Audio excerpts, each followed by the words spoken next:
Abantu batandika program muze swa utakuhagingako. Mulungi gently. Banaye kalala ko tuli mukola. Kwe, we are recording. Tubabulira. No, I know, no, please, no. I'm going to give you a hug after the show. Are you sure? Yes. Oh. I don't know to zapoka kumacha.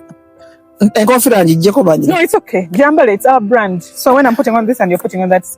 So you're salong and now. Takunyega. Muto munene. No, kanda. Ntereza ko baby bulungi bodi.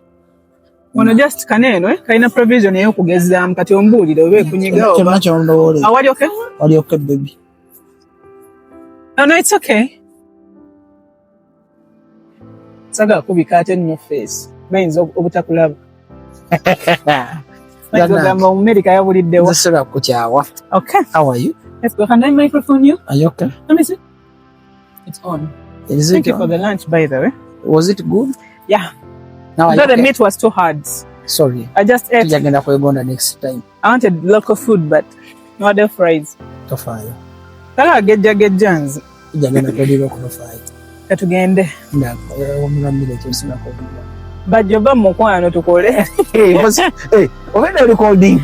Ndimo recording ati kali ko bawulide. Ani agenda kukuba baja bitambuza. Nego era nkwagala. Bwe byose bya content bya lati. My darling, omulungi ndaba era mpuliriza. Bagenda okumpalana bajjo mwesembereza muyaye. Bagenda okunjogerera. Bagenda okunjogerera. Kati bakoma okunjogerera. Ngera tubalungi baby. Yagala bya kulumya ni goyagala okulumya. Abantu aba bogerera. Yagala kulumya ex wo. Ex sina ex. Okimanyi nti onkwana. Nkwagala mu mbere. Ndi ku mulimu. Okimanyi nti nkwagala. Okimanyi ya nana gwe natuma nata tusaba baka. Ani. Yakubira ke simu nogifola busy. Ngole ku radio. Njamu kuvulira. Ngandi ku radio. No sisa kwata simu ngandi ku mulimu. Nali sisobola busy. Nenga mugampe namba y'omwana oyo. Olimba. Agala mugulu mu. Amona muve. Nenda ndi serious. Mumbegeze ndo ogwaze nina immortal heart hadi core. Mpulira. Neko gwa temonze kugwe kati ndi soft drink. Nkunze kugenda otandikira okugonza. Sikutanga nagonze gwe. Betonda bangandi romantic. Sweetheart. Ono mweso nyo. Kwanize ko Mumbe James Maz Boys podcast. Emitima nemyoyo ejamenyeka. Jebisisinkana. Obulumi je buulirwa atengo kuona yembozi. Ndi wamu ne mwami Mukasa Andrew. Yagala nkoleshe nyuma. Nyambo beka haga jasika. Ne haga njuko. On the same fumu. Chambers masifuna nga guest anemera ko kumuha katononyoka gentile. Ogwe nenda.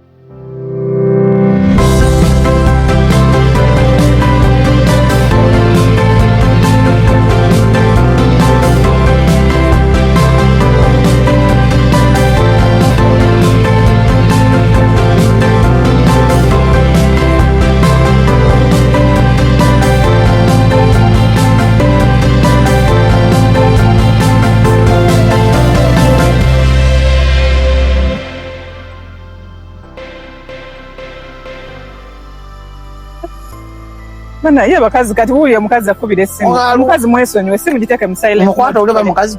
Giteke mu silent mode tukole. To community ne unfinished stories. The soul. Bagambe guest ya unze. Emboze bya wali ku mutima. Ko Mumbe James Maz akana kayine empisa. Tokamenye namba Jacob mukosi sobola kamenya empisa. You are the last dream. Oyogedde dinaye. Njogedde na yao. Nga sitegedde. Muwadde munge. Kubonga tatera kugeyaje. Angambye. Oli muzalamize. Angambye. Zinatuseda jendaga. Ngambo nyebonye ne ravu. Obukazi ne bunkula bia, ne bunkula enkoko, ne bunkula sente. Ko wasente tekadda. Kaga babajo wa afirwa kembwa. Mpesa ati miaka jino ngasinda wasanga sinda mu kugenda for my own. God. Miaka emekasa tumukago cyali kito. Mingi. Cyali kito. Kali Mumbe yegine miaka jo ino okunkwatira ko mfulo omuntu. Welcome. Nolisi badde muntu. So Mumbe James Maz Boys podcast. Video ne unfinished stories the soul was. Ne mwami Mukasa Andrew omanyenga bajo events.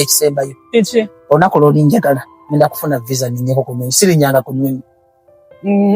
Dubai wagendera ku gari. Edda bali batusaba passport. Okakasi. Kaitanga wansi naita South Africa paka Dubai. Zumanya ngeri jembo nyembo. Yona jajjiri nya. Brian tukira ku nsonga ndi mu recording kiki.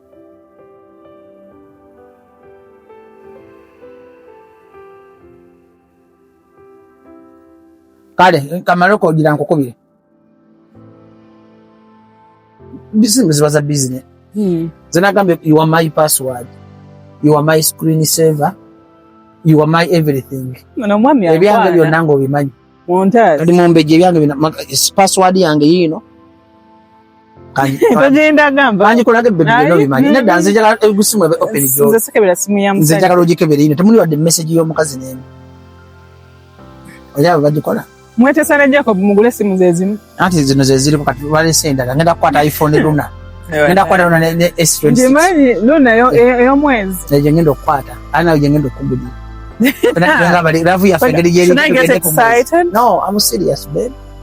Nikati ogenda kuwa abantu bano. Ogambye atakaddemu. Sikategedde. I'm serious what? Sikategedde. Kaddemu kanyumye. Kaddemu. I'm serious babe.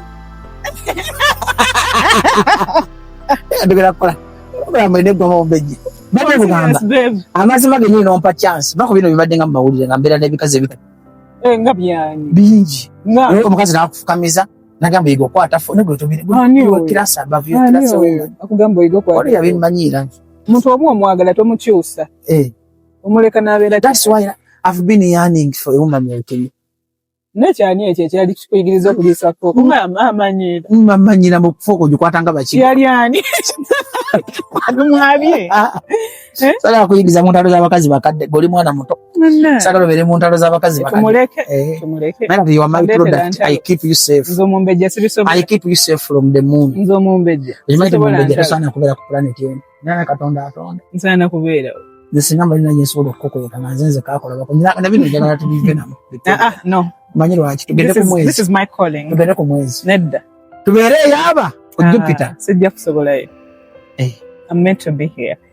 Era earth. Healing the broken hearts in pain. Abantu banji baradde, abantu banji emitima gyamenyeka, abantu banji emitima gibamenyeka. Abantu banji mental health yaabwe. Kati mbeja bana abantu pakasanti okola. Zinjagala ontereze. Ekimanyi ndi mulalo. Nesale se wana. I'm mad in love. Waliwo ka percentage ku human being okubeera nga mulalo. Wansudde eddalu mu love. Kati binjogera binyini sinza ategeera. Sinange ndeka ekinjogererako. Kiki ekikwogererako? Wale sanze ko kurasho nga nebakwatako bukwasi motoka mu bwengo. Ndi kurasho nnyo. Salonga akulaba. Salongo no mukazi bamukututeko dda. Ambuli ekina kyeyeta. Tano na makaga. Salongo baba yagala kinja kipaka sanchi. Kyankalanya makaga. Salongo na yachi manyi checha mukanya mukazi omulungi. Back to the unfinished story. Look at the beauty. African beauty. Otanse ebya mami flower. Mami flower. Look at the beauty akakagambo kake. Oyo no best man kumbaga yafu. Leka nawe totisusa. Nawe omukyala mu ekiti. Agenda kuba best man, ali agenda kwagala nnyo mulamu. Asaga muntu ayita mulamu musajja. Best man kitegeeza musajja. Yes. Nyai namwera Hermaphrodite. Gumanyi to ba Hermaphrodite. Hermaphrodite ojimanyi. Omuntu abane body parts. What is an Hermaphrodite? Hermaphrodite, a person with two body parts. A male part and a female part. That's being Hermaphrodite. And the full figure she's an Hermaphrodite. No, you don't say that. Oh, yeah, take karati. Achuka kala liga chameleon. Mposo musa kumachaga mukaze ekironga musajja. Nasi simina ko buzibu. Omanyi omukyala. Ata akwagala. Agenda mwa. Ngala research. Akwagala nnyo. Tamanyi. Era nakumpangira. Natulako ne full figure mu taxi. Naye mugezi. Natulako naye mu taxi lumu. Wali ali wansi nga ku mega standard yawo edda waliwo taxizimira n'atuula maaso ye ayogera abagamba naye muvire nze n'atuula wali n'atuula maaso yali alina ensawo ze oba ali abazigula ng'azikutte ne tugenda mu taxi nga ne buli omu atunula waki agamba oba agenda kuwogera waki has good manners teyeeraga teyayasa mugamba nze kunze kwolwo we namulaba ati oli mumbejja njagala tumuyite ku mukolo naye kyanakola. Yanobesako ko mukazi bwe nawasako omuyimbi. Nga kiki? Amulabanga ine mpise. Kano kaze kutumba kagende akagoba siwe wa fulufigo. Yali mutuufu abadde. Fulufigo wako simo bomazi. ababbi abamanyi yagoba omukazi mulamba maka yanemesa omuyimbi oyo golaba.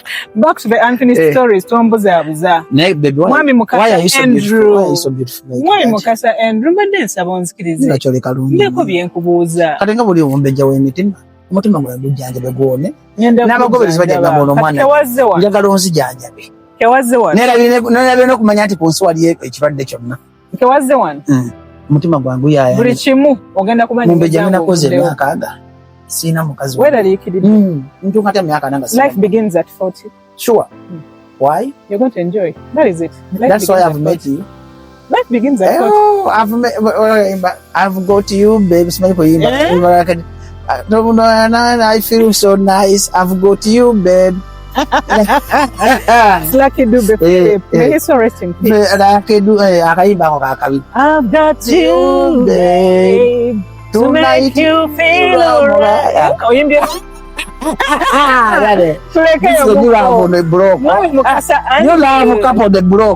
Mr. Mukasa Andrew that's what I've got you babe to feel alright katudde ku mulamu so kayimbe mo kategere mu ne kuswala so kayimbe I've got you babe I've got you babe to make me feel alright inabiranga mikisa bye mumbejja wa butonde nature loves me because I love it animals love me children love me the tree but loves you love me you're also human so but loves you me.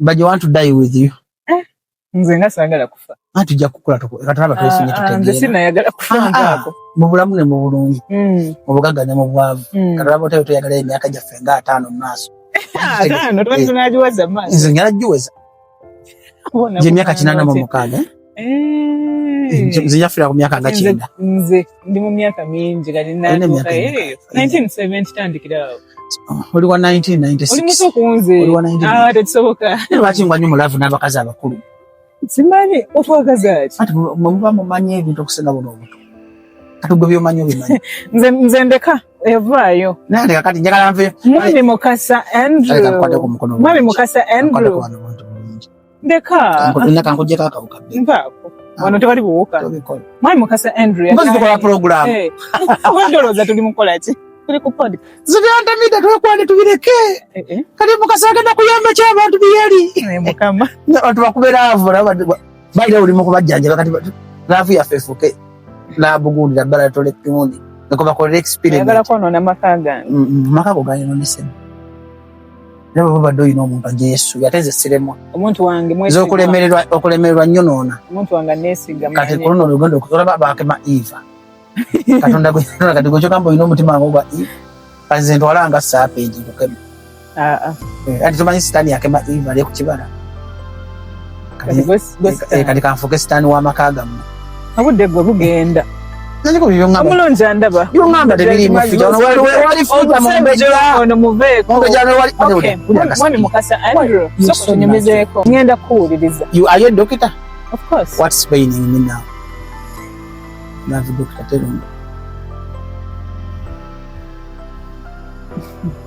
tell the audience kozi obulwadde buno obuluma abagole babuyitaani babuyitaani gundi cosidios agundi chechigwe hysteria yakuluma naye for now treat me hysteria before the people obadde ogenda gana cosidios now treat me hysteria katukole and baby that gentle touch when you are in love kale ulira you feel like you will not die Mr. Do you know that now I'm better than even the American President Trump? What shows that you're better than I'm him? here in the tree making it. You're in the tree. In the tree. You're under the tree. Omukazi anajagala akasimanyi luzungu omukazi yasoma nnyo kati olonjagala akasimanyi luzungu oluzungu lulimi tusasulira okuyiga mumbeje lulimi lwaffe oluzaalirana we under the tree or love by the way to love but under the tree near the lake tutandise okujjukira omukwano gwe walina edda mu kyalo nga mumusinka bayira gwe mukazi ngendo sandikoza gwe mukwano muto nyamba mbere ku mulavu I want that feeling nange mbadde nsaba ompulirize n'ebibuuzo byange benjala okubuuza tubibuuze baby naye ebiddamu 90% njagala ebeera love kale ye password nkofira kanje brand ya for gisudde sigisudde sobola. Okay. Mwami Mukasa Andrew yali ani? Mukasa Andrew atanda fuka Bajjo event. Mukasa Andrew azalibwa John Chobe Bajjo mama Yeroda namalero wero Lukomera yasoma Bale primary school P7 nasoma na Luvule college secondary na ali Makerere University asoma full promoter businessman and yakozesa abantu bangi.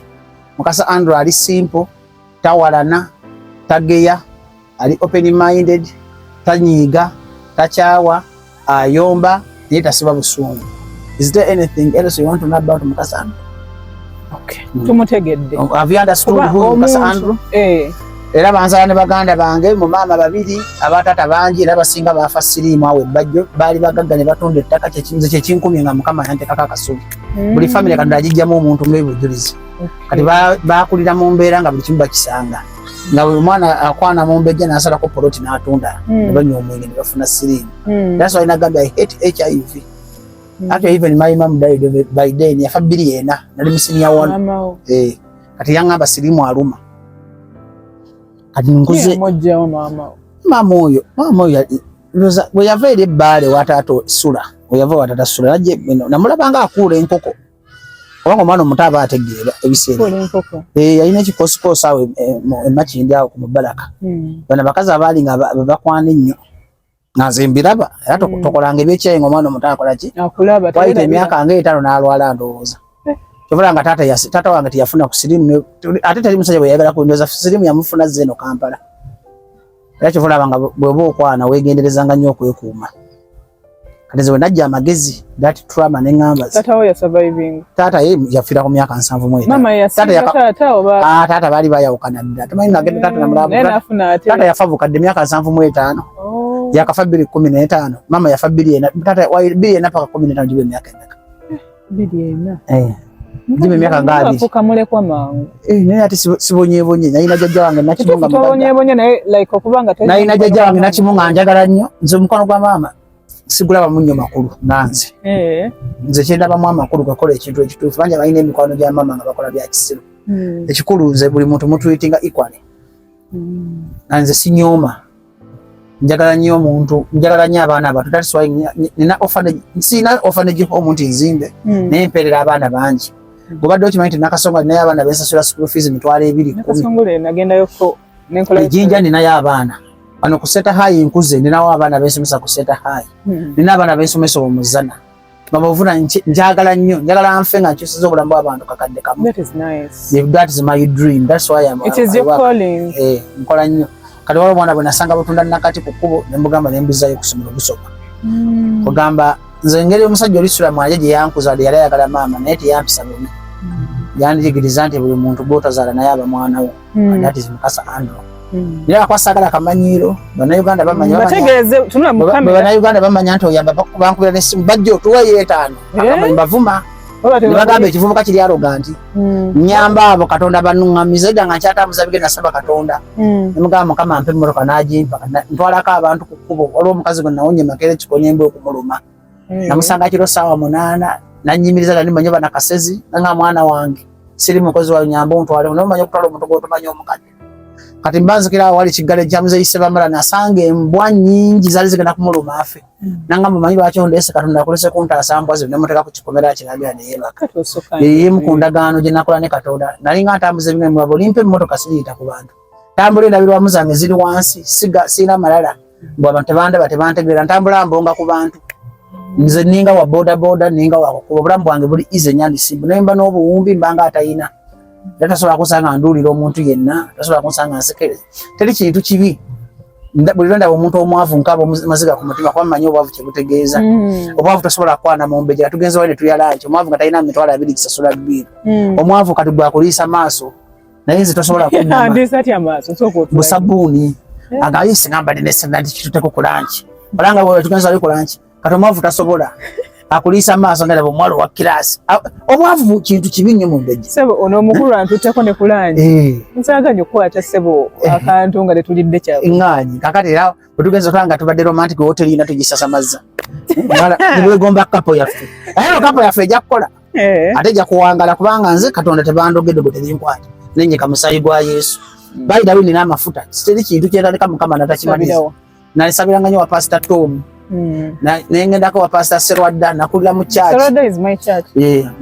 Natandikira wa John Michael Mongerewe Katwe Bulovimo mfaba avoka bakolanga bayina embuzi buloli fuva jinte mu bangana bantisanga no sex before marriage kale awo netwale emyaka mingi nga Segadanga na nyamba wano baja mu Bulovimo awe katwawe na bisalu kata omusajja Mugerwa yafa muganda wa Joseph Segawa nenda kulya mu church ye Katwe kakati nzijano omusajja bwe negomba bwe nsabire emikisa yanye kakukwata yobo kadabiri mbomba mwita Gulivers Musisi wa prayer palace ekibuye ngana akamala sini yafunga mbere wajaje Ruwero nga bavubuka tumaze okusoma mu holiday pajanga okusabiriza abalokole nga bavuka manyito aberanga obulenzi ningo bwavu bukuluma ngatenda nga tumanyi nti church ziyamba twatambula church ze Kampala nga tusabiriza olumu tugenda ku prayer palace ekibuye tusanga Bishop Gulivers ba musajja we banna njagala mulabako lwakino kyendi twalina mukwano gwa twalina mukwano gwa bamuyitanga wakatuntunu munonyeze ebbanga limbuzi wakatuntunu yatwasula esidi ya 4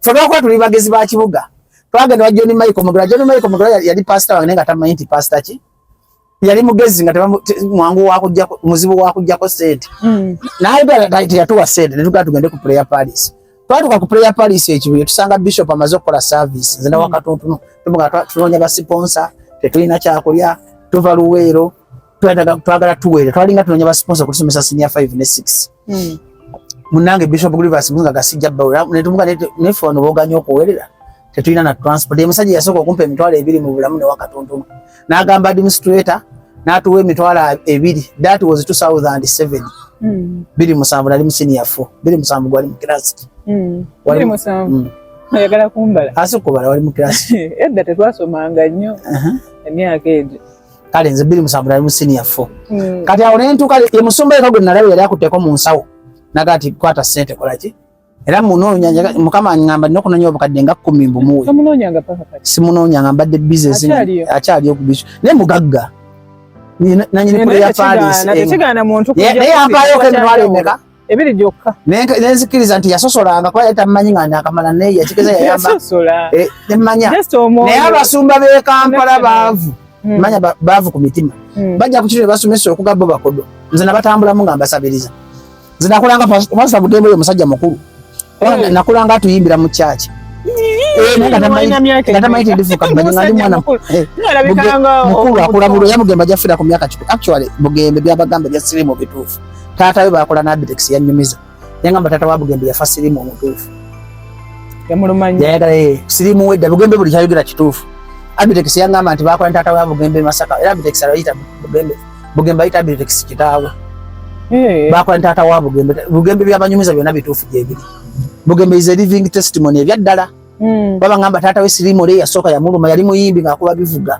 n'abayimbi bamanyi dakiika bbiri wano kiba kyawedde dda be bantu abasolanga okwebaka ku bakazi 5 olunaku kati baali basajja sirimu we Masaka yasooka afitegedde kati Bugembe bino byagamba mbu yali mulekwa bituufu Bugembe story ye ntuufu niraba mukama kyamufudde kakati abo Bugembe bajjanga mu kyaki nga batuyimbira bayiranga kikyaki eyo mu Nkere na Bisaalu ekyajjo nga Bugembe ayimba nga ndi mutambuze nange ndi mu lugendo mulimu obuwonvu n'ensozi munono mwentambulira oluusi nseerera bwe mbanga gwanga mpanirira abaali bansekerera baswaziza Yesu kyova olaba mbuuka n'enzina manyiyo gye yanzija bampitanga lya yero eryagwire baalinzijako anti yero ke kasaati ke nali nina mu bulamu ekabimba ka Bugembe akahiti akaso ndedo kalonye baganya bampitanga lya yero nga tuli baana bato goli mwana muto kalangala weito omuntu omuto nedda bampitanga lya yero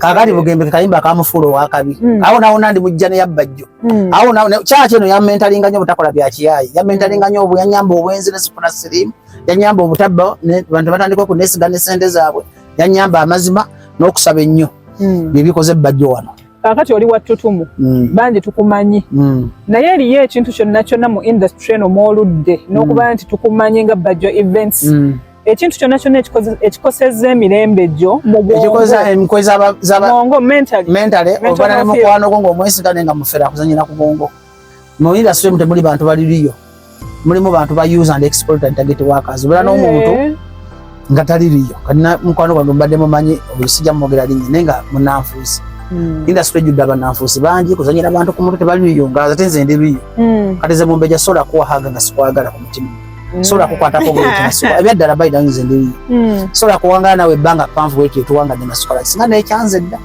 naye waliwo connection that spiritual connection ebeera waawo omuntu kwakola ki kati gwe sobola okwagala ebbanga ly'obulamu bwo lyonna tosobola kuntama naye ate omukazi omulala gwe saagala sobola muwa budde sikyamuka sibeera kyamukeetedi ku bantu besimanyi oba ku bantu connection weetali ekyo kituufu tolina kuba kyamukeetedi nnyo bwoti kati gwe ate omuntu gwenjagala ne mu public mukwata ku mukono bweti olabira nti nkwagala okutambula ne mu public oba nentwala mu kifo ky'oluka kyova neekwasiza kwalinga tugenda ng'abantu balaba obadde obala kati ye sayini ya laavu esooka kitegeeza I love you olaba waliwo enkutteko kyebagambika bwenti asobola kukola kino bwenti nga sikwagala amazima gakano kati nze kankuwe n'ekintu kyotumanyize sisituka ku muntu gwe saagala abantu bagambanga nti sikola towulirako baga nti bajje tasituka babigolako nti bajje tasituka kale kizibu nnyo okufuna feeling z'omuntu gwe saagala naye ate gwenjagala nsitukirawo kati nza kuba nga mpulaninga kusituka nedda awo tetutuukawo mbadde nsaba nsitukiremuko abantu balabe mbadde njaga abantu bakakase nti simala gwogera ate okakasanga bantu mbadde nawe okakase nti omusajja ontamala gwogera nze ndi musajja wa kigambo kyange nsitukemuko olabe nedda tobagerezaamu abantu sibakakasa okoze baba ku kintu kyo ensi togisaako nyomanyi kimanyi kasukwa kikugamba ekigenda mu maaso kakati eno gye tutambulira bulijjo mu bulamu bw'ensi eno tutera okuyita ku bantu ne tubeera mu bantu ne tukolagana n'abantu naye abantu abamu ne balema okututegeera kakati gwe munda muli otera okuwulira nti abantu tebakutegeera oluusi nze sikiwulira kubanga nze neetwalanga omuntu wa bulijjo sina gwe impuluvinga sina gwe njagala kusanyusa sina gwe ate wuli obadde oyagala kutukakasa wali nti gino kya mukwano this is a sensational feeling someone feels when he or she loves someone ati oganya okyematiza mu mutwe nti nkwagala ate nga njagala okikkirize era njagala laavu yaffe etandikire wano ebeerewo forever and ever tugiweera obujulizi mu kyaki tukola anniversary ya laavu okitegeera anniversary nedda nkubulira kituufu tukola anniversary era tugenda mpane kati I have to speak out I'm a spoken ebizungu lakola kati ebizungu I want to speak out my mind kakati gwolaba sawa zino kuba tojja kadduwa kati you have a nice body you are nice looking you have nangenda kusala kati ngenda okola kusala witi kujjako kibuto kino kinene nnyo sinyo kati ngenda kisala kati kanzireyo mu jimu ngerenga mu jimu nziruke nsamba omupiira within 1 month nja kuba nkyuse nga osobola okuntwala kubuko abantu begomba okubeera abetutumu begomba okubamanyako nga gwe naye okubeera owettutumu kikuyambye oba kirina ebitundutundu byekimenyemenye kiyambe ate kibi mu bizinensi kinyambye omuntu akwesiga musobola okukola mangu n'omuntu bizinensi kuba weredde oba oyina eri nti wetugenda nga tutambudde naawe nze nfuna mangu naye omusirikale tancekinga naye mba ngenda wanyingira buyingiza ofiisi kati bwe bakwekengera omuntu yenna bwe baba takola ki kati obwetutumu kizibu nnyo mulowooleza ebintu ebikyamu nsobola okujja omuntu ku poliisi nga sirina kyentaddeyo nsobola okufuna looni mu bbanka nga tebankaluubiriza nsobola okuvuga wanowe poliisi netenkwata naye ate ekyokubiri sobola ebintu byesobola kukwata mu kkubo nentulaali nendi ekikomando sisobola kutuulako mu ttaka sobola kukola bagayi bajjoina nakola ebyo olwo n'ebintu byotolina kwogera kanange ndi feeling sawa zimbadde nabye nina okukolamu wano naye kati bwe mikola ga kisajja kino nakyo kyemmalamu nnyo omukazi gwe kyakalaba kwagamba olabe ettutumu nti ettutumu bbi bw'olikozesa obubi ddungi bw'olikozesa obulungi bangi tukola ensobi mu nsi muno tutambulira mu nsobi naye ensobi ki gye wali okoze n'ekyusa obulamu bwo kutegeka bivulu byakumukumu nakugambye munkale akantu nalinanga omululu nga mbuukinga abayimbi bangi ne sente zinguzugwako neneewola ebivulu byansala nentula mu ttaka naye byanjigiriza otandika emirimu emirala nategeera nti ebivulu si bizinensi zaala bwe kikwatayo ate bwe kisalawo okusala kisala mangu kati nentandika okwetandikirawo emirimu emirala egy'enjawulo mwenzija ssente za buli lunaku era bagenda oyinza okuba nga bataddeko ezaleero yinda kwakulage manyi mugamba toogera nnyo eno message ogira si ffenna kati yino zino ze bakoze leero zizo bazitaddeko kitegeera buli lunaku njagala nnyo essimu sajja mwakola simu abakola nga twebasa kakati bakola buli lunaku waliwo ssente ezijja ku ssimu sibeeraawo kati ulewo nkutwala out n'onkola akakado oba tonkudde mbanja kazaawo enkya kubanga emirimu giri zikakomyawo osuubiza okumpa wano ssente nga bandagankoyo mmeka bebi zonna Leka nkuwe meka. Zonna zitakuswaza. Leka nkuwe. Zimpe wano wazirabe. Sibe namba nkuwe baby. Nsoma ate namba. Asobola kusoma namba wano si tekiri professional okusinziira ku ethics. Kale giwandiika wano gikuteremu. So omusajja agenda kunteerako ssente. Kati mumbejjako gwe nina kinyinza sinza kukola. Teeka muggwe. Teeka mwenna. Teri kuloba. Baby, you're so beautiful. Thank you. You deserve a man like me. Who is it? Who have you? Sana kulaba mekazi oteekako njala kuba surprised. Teeka ku ssente sijja bagamba. Nabagamba mu episode enaddako. Nyezo utakuwa kusema. Mwai Mukasa Andrew. Nenda kosete zijje. Simu wachize cyane. Zirizo gaana. Nazigana zitya. Bannaayi. Mulindeko bampe ssente tukomewo. Oba lizo nigenda ndeko. Irene. Yes. Nkebera kusimio. Anti kakati esimu yange ekola. Bannange. Nampadde ssente. Thank you. You deserve more than that. Yes. Thank you. Deserve, because you nze muyise ataddemu transport we najja wano. Abasajja bonna abakuswa basuma omukazi. Ne lwayi. Mwai Mukasa Andrew. Let me ask you why? What is you? Why what? A beautiful woman. Abasajja ne bakuswa wewe. Katonda kimanya yali akuterekedde enze. Katonda bwate bwakola ebintu. Tebandasubwa. Mbonye nnyo Katonda Salongo gyali. Bakusalongo sanga mu mawulire makadde. Mbonye nnyo Katonda ngamba ngenda kuwa omwana akulinga omutima. Mpulira. Ngenda kuwa omwana akuyigiriza okwagala. Akumala buli kekulabanga omuntu atali serious. Kati ngenda kuwa omwana wa kirasi. Nakolotako nno bayidawo. Nenda sikiri. Kisusa na. Nalotako omwana w'obuvunanyizibwa. Sikolemba. Nalotako omwana. Waba njogedde mingi bajaga guyaaye. Kakati wagala naye bino byenjogera. Bakulaba otisa. Kwata kwana ku mutima oli wegukuba. Kyetagana kusumulula gundi nkwatire ddala eri munda wano mba nguwulira. Kwatako wano. Ono ngenda guwulira. Kati dokita kyatayoga. Ngenda dokita naye tulina okwambala gloves okwata. Kati kwata ku mutima. Soko wulire. Kampulire. Wulira. Yaguli. Okisosa. Towakana. Okisosa. Awo njagala awo baby. Tukomye ku kyali. Nze olumu mpunze. Interview simanyi njogera babifanayo. Nze wampunziza dda. Andrew, CEO Bajjo Events. Gwani nga kamera tuzijjeeko. Nze muntu omwangu nnyo atwala obulamu ekyangu. Nze muntu w'abantu. Nze muntu ow'empisa embi ate nze muntu ow'empisa ennungi. Kivangiri gy'onkwatamu. Bombe ekitiibwa nkikuwa bw'oto kimpa sikikuwa. Bw'oba oyogera bulungi njogera bulungi oba toyogera bulungi sikola ki. Seeguya ata neeguya. Oyo ye Mukasa Andrew. Kitundu ki oba kale kitundu ki ku lugero lwo okusinziira gye twatandikidde mu episode yaffe eyasoose kyotayogerangako mu lwatu naye ng'owulira kikulu nnyo okuba ng'oyogerako olunaku lwayo k'okyaddeko mu Mbejja Mtima's Voice podcast. Sijja kuyogerako wange Masaga akyogerako baganda bange ne bazadde bange. Besoogerayogerangako mu lwatu ne famire yange nakugambye n'abaana nabalagayo twakoze eri nabalaga bona nina abaana 7 ku social media ate abaana 7 bakazi ab'enjawulo nze sijja mu lubuto ola saawa zino newabaawo waliwo ekibaddewo n'ofuna olubuto nakulabirira olubuto olwo kwasitta abantu ne tuba tetweyagala tuteesa nti kankolere bizinesi omwana wange omuleka akole ki si buli mukazi gw'ozaalamu nti oba omwagala ebimu ziba accident ebimu bijja bizita tebiraze kasitoma namukola DNA nga wange natandika okuteekinga obuvunaanyizibwa okubanga wakamuzaala paka lwaliko kyekineekola obuvunaanyizibwa bw'omusajja kulabirira abaana kubasomesa bulungi nakubafuula abantu. Kakati Mr. Mukasa Andrew waliwo entalo buli omu zaalwana buli omu ku ffe alina entalo ezaalwana mu kasirise naye entalo ki ezo z'olwanye mu kasirise ng'omusajja abantu ze tutalaba. Nalwana nnyo entalo z'ebyobufuzi nalwana nnyo entalo z'alaavu. Ne kakati ebyobufuzi wabiyingiramu otyawo. Anti nze ndi outspoken. Gavumenti yagala gigambako bintu bitufu nakati era nkyazirwana. Ogenda n'ofuna omulimu gavumenti neekulemesa mbena ku bantu. Ogenda n'oyagala okwewola looni gavumenti neekulemesa negamba bitomumuwa.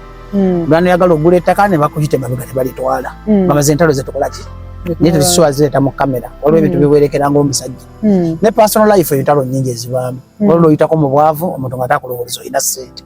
Tutera okuyita mu bantu eyo gye tutambulira abantu batwogerako ebintu bingi nnyo nayogera kino nayogera kirina kwogerako ebisongovu naye kakati gwe okoze otya okulwanyisa pressure eyo sina pressure nze nagambye okuvuma abantu ku social media ne tutambulira wana binayingira mu social media yingira mazina ganjima ku social media sule omuntu agenda kwagala ate sule omuntu agenda kukyawa bobera ku social media nadanga criticizing abala criticizing nawe bajja ko criticizing nze talina kivumo kyonyiza kuvuma ku social media na kinyiza sakana busesi nagambye waliwo mukwano gwange promoter waliwo yavumako Nuupu ne bagana okumudda mu kiruma buli lobera ku social media nga buli kyokola bakuwana buwanyo batoyina maanyi bw'obavuma abakuvuma jadi ate abakuvuma abo be baba mikwano gy'abatuufu baga kale singa kibadde kiwagira ffe kale singa kyandibadde kino kitegeeza obaluma ozitowa olina value bw'obanga oyagala opima value ku social media kolayo ekintu baleme kukuvuma kitegeeza you are valueless tolina makulu tebakuwa makulu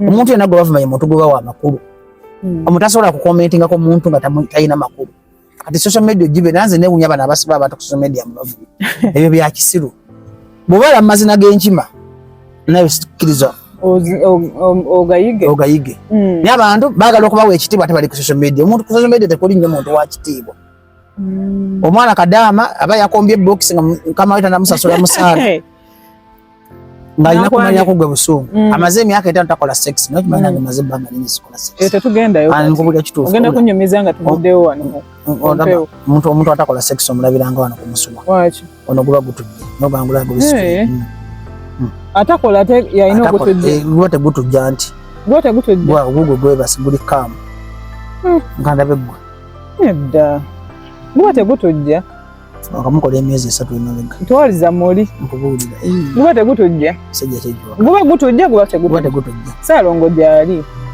tasobola sejja kyekyo banakyo okabira amaziga bino tete ekikukumira mu mbeera gwe ng'omuntu singa obulamu buba tebweyagala tosobola kumanya nti obandi mwavu basiri mwavu ne bwe nfuna obuwumbi 10 mbanga atayina ne bwe sifunira mbanga atayina embeera yange eri constant ekyo nga kizibu okusanga yenze nze nemba ntuuka ku nsonga zireeza omukwano tosobola kumanya nti mmaze oba simaze nze ndi nnomo buli kimu obulamu mbulaba buli kimu kiri nnomo nze sirina kintu kinene mu bulamu sirina kitono olowooza bajjo ono oba bajjo events abasinga ku ffe gwe tumanyi alina engeri gy'ataasaamu Mr. Mukasa Andrew ono omusirise oba bajja mutaasa nnyo kuba abantu abasinga tebantwala kubasiba bajja ataasa nnyo abantu bagamba oli abagenda nkola agamba oyo omulalu tumuveeko sirina nnyo bampala nakiri awo kuba bamanyi ndi mulalu kati Mukasa Andrew ne banga bamutaasizza kibi nnyo okwetwala nti oli serious every time nawe olaba nkukwana olowooza ndi mulwali naye nga ate ndi serious okimanyi golowooza nti ndi mukusagane nga I'm speaking my mind. Time will tell. Si time omuntu anakwagala kankuwulire mu mbejja kiyige kati oba wamulabye dda kimanyi inside your heart oli muka feeling akagamba tekisige kino kinjagala inside your heart ate yogera oteekamu akazungu ngowulira I'm serious I'm madly in love with you naye kati engeri gyenkyogeramu njogerako ninga muyayeyaye kati mutebuga kino kiri mukukola content naye nga ate nkwagala nesimye nkitegera bulungi nze kati mumbejja saba bukyangambako nsisa sikisingangako ku mukazi kankuyigirize naye nawe olimba sex osobola n'okugula omukazi ku kkubo n'omwebakako naye notomukissing kiss means love. It does. But very many kiss is love, not sex. I cannot kiss someone I don't know. Kati yenze kakati nze odo manyi kyenkulowooleza odo manyi lwaki nkusaba haga odo nsaba yaki kufuna nkukisimbirako ate tebabba nzibe naawe kubanga you have to be on the same page. Pampu omutima gwepika buli wenkulaba bwe kati byonjogera bitegeera wa okuba twatudde ebyaddala ebyaddala waliwo twakoledde wali gundi twakoze episodes esonga nawunze dda owaza okuno nani njagala okugwira bwenti nenga ne mama nswadde nalabye akakazi nenga bannange Katonda atonda wetunuulira bwoti Katonda atonda n'okusinziira ku byonna bye watunyumiriza mu episode yaffe yasoose ya Heartbreak. Kakati wano mu Unfinished Stories emboozi etakoma emboozi etaggwa the soul whisper. Kakati gwe wewetunuulira bwoti n'ogeraageranya olowooza olina emirembe munda muli mu ggwe olunaku lwa leero mingi nnyo kubanga emirembe egisooka miitinze ku Mike Crash abadde ankuba ebbanga lyonna ani Mombejja. I've been your crush. Died away. For how long? Miaka tegiweze 5. Awanda badde. Nze nagulako ne namba y'essimu oli naazira. Wala akavubuka kali ku BBS kanziba. Nana kacyawa sijja kwogera linnya. Maani oyo? Kajja ne kadima ne kagenda kumpe namba ne kampe namba. Yali wa musajja atunda mukazi atunda mchere mutukula. Na Uganda Tanzania. Namukubera ngamba habari yako namugamba how are you madam bilonga tukwala twegonza ku simu. How are you mumbejja bino bituwomereza. Mubera ng'oluwa olubu. Chagamba habari za yaka namugamba habari what? Simanyiza sebitegira ne byangamba. Habari gani? Habari kana mala kulaba page yo ku TikTok ne mmanya nti oli yanfera. Acho bwanga nkugoberera nnyo kula. Lwaki? Mbadde nkugoberera nnyo kula live kulaba bani abakwana bo bali ne gwa mukazi gwe mpuli yake bo banga so gamba ngo kintu kyonna. Neda nkubira kituufu gwe. That is last. Why? Acho bawulire. Beba love. Ngono kimanyi nti omukazi omulabulabi nkamasa ndaba kuyita beautiful nekinyiza otubala olumunzi jakula hivyo nenziruka ko mangu nasagala kubera mbadde nkulaba naye nasagala hati bae nabiri kwa na beautiful ndabira ku for you ngovude ku for you mbadde njala nyo kola beautiful wakuyita beautiful mu mutima gufa but it's just a compliment sagala muntu akomplimenting mukazi gwe njagala beauty is just a compliment it's like me coming and telling you you're smart namchala wali I can tell you kiba kibi kalize sagala lwa musajja inanda batokwana ngo mukazi ayina abasajja emikwano gye misajja yaba mubi aba mwezi kalize gwe sobola kubera mukwano nkubira mazimazi nina banko kwa kati atonjagala kwoti mati nkukwana njagala obe mukazi wange ate teri musajja aba mukwano gwa mukazi bakulimba kati gwe bato kimanyi ate muyina yo mentality musajja ayina yefula mukwano gwa bayagala kusaba teba kikulimbanga nze sina mukazi mukwano gwange teka kodio nze buli mukazi gonda bana ye mwagala nze kulimba ngamba oli mukwano gwange obo ina kyobala emba nina kyembala teba kikulimba kati nkubulira mazima kana abasajja abona bo oyita mikwano gye balina kyebabala tokimanyi ekyo mumbejje otandise okundowozesa abantu abamu bemba anti bonna basaba kati abamu babira ku gaadi kati baagala onkyawo bo batwale oli mukubijjisa basajja banno ani gwe baby sikirungi gye mikwano ejjanda baddala sikirungi kwemanyiza basajja nsibamanyiza wabula they are the people that are close to me they are not many they are not many gwe nkukiriza yekka yejja ku bwe taatawo yekka omuyiza na taata wange yangambye oli muwala we tujja kulaba kinamusanyusa agenda kusanyuka jja kuba agenda kusanyuka is my mentor mentor yantaasa akamukubire mugambe ndi walo ne muwala we ojja mukubira katuveeko akamukubire walo jja yes thank you so much for watching yes tumaze obudde bumwe bugenzi bakyatulaba webale nnyo mukwano sokoleka ensibulaba sokoleka ensibulaba bakama baffe kansoka ensibulaba bakama baffe baby it's too cold kansoka ensibulaba bakama baffe it's too chilly olyokokabe empewo it's too chilly mukwano webalire ddala kwekomera Omumbejja Emitima's Voice podcast emitima n'emyoyo gy'amenyeka gisinkana obulumi gye buwulirwa ate ng'okuwona y'emboozi mbadde ne Mr. Mukasa Andrew CEO Badjo Events oba erinnya eriri emabega Badjo Events mukwano nsanyuse nnyo nsanyukidde ddala okuba nti osobodde okulaba vidiyo zaffe okuva ddala ku episode yaffe yasooka nga ninayo ya heartbreak n'okutuukira ddala ku episode eno esembeyo eya Infinite Stories weyatusuubiza nti once in a while in a month ajja kuba akyatukyalira wano ku Omumbejja Emitima's Voice podcast healing through voice truth nature and soul katusinkane olulala n'omuntu omulala gwe ndaba nkuleetedde nkwagala nnyo keep subscribing tokisussa leka kazi gwe nkwagala